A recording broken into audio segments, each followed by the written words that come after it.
Hello, everybody. Right now, I'd like to talk to you about Japan and their militarization and how it will affect their foreign policy going from now on. Well, the first one's kind of obvious. Their foreign policy can be affected by, of course, intervention of the military. They don't have to rely on the United States to protect their trade routes. They can actually protect them themselves, which gives them leverage to make foreign policy deals with other countries because they can, of course, protect the trade routes. And how can they do that?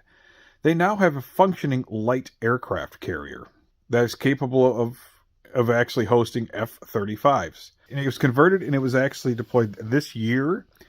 It was converted from a carrier that carried helicopters, and it's now carried, and it was always convertible, but it's now carrying F-35s. But here's the deal. Those actually aircrafts are American aircrafts. So Japan doesn't quite have the large kind of infrastructure to fill up everything that they have. So they still have to rely on international partnerships for their national security policies. How did this come to be? Well, during the Trump administration, and then, of course, during the Biden administration, a bunch of trade deals were made with Japan that basically forced their hand to have to actually use their military and join the international community. It was a design by both Trump and Biden administrations. So this is something that they wanted, and it's something that they got. The Prime Minister Shinzo Abe, who actually signed the legislation that resulted in Japan's military being able to operate outside its borders, literally got murdered for this one in public. So this is a huge deal with Japan. Short version, after World War II, the Japanese weren't allowed to actually have a functioning military to leave outside of their actual geographical borders. Now they can.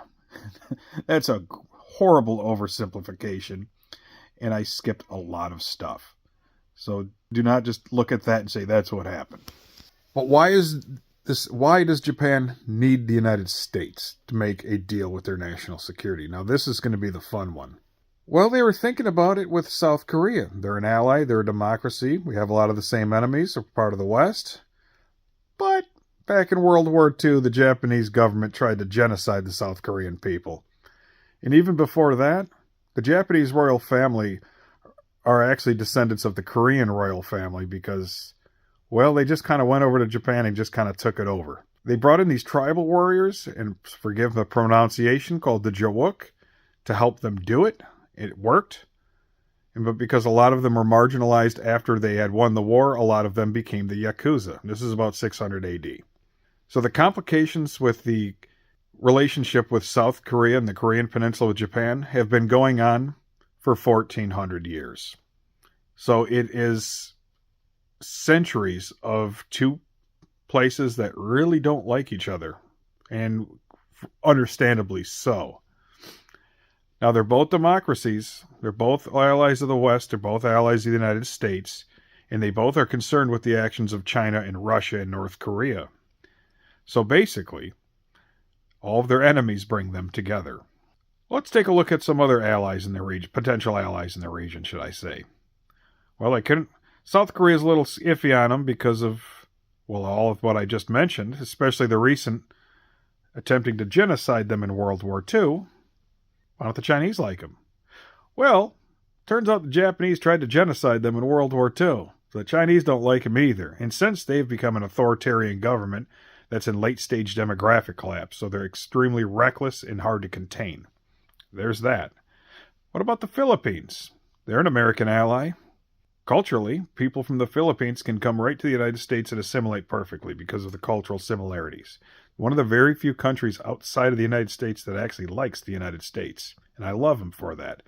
But Japan tried to genocide them in World War II, so there is a little bit of that going on too.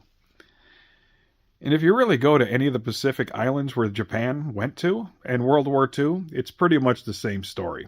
They did horrible stuff to the people that lived there. And although Japan is a democracy now, they decided to make Japan great, and I'm not going to say this wench's name, and they basically elected female Trump, except the only difference between her and Trump is she can spell.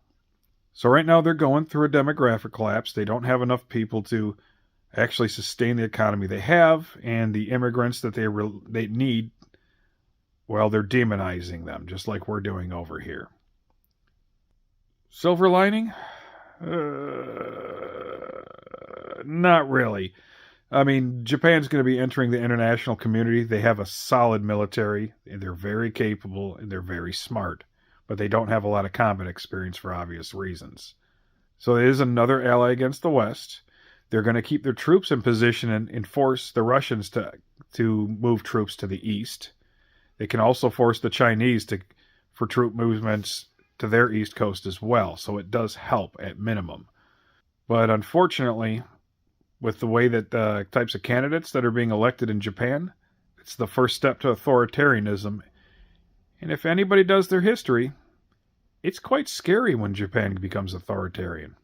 But as of right now, they're just a failing democracy in the first steps. So I'm not really too sure how that's going to pan out. I will say this. Japan is going to join the international coalition, whether they like it or not, and whether the rest of us like it or not.